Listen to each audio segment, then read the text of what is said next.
A hero is a person who does special things to help others. Every hero starts out as a child, and every child can choose to become a hero. The Character Network presents The Beginning of a Hero.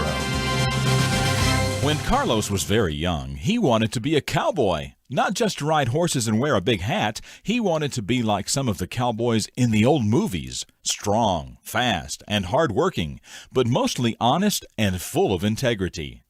The role models he had in the movies didn't have a lot of money, they didn't have a lot of fancy things, but they had friendship, they had honor, and a man's word was as good as gold.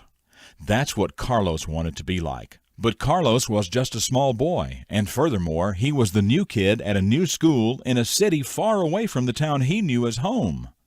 There was another boy in the class, and everybody was afraid of him.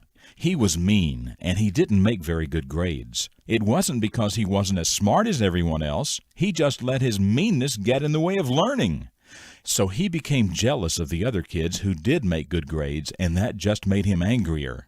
One day, when Mrs. Wilson, the teacher, was out of the room, the boy got upset and turned over a bookshelf in the classroom. When the teacher came back and saw the scattered books, the boy who turned over the shelf was the first to speak up.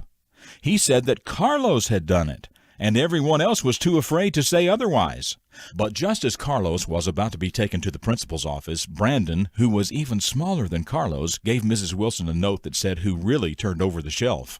Brandon was just as afraid as everyone else, but he found a way to quietly tell the truth so Carlos would not get in trouble for something he didn't do. Since Carlos was new at the school, Brandon didn't know him very well at all. But he stood up for what was right, and that certainly made Brandon a hero. I'm Jim Lord. That's what I know about the beginning of this hero, and I know that you can become a hero too.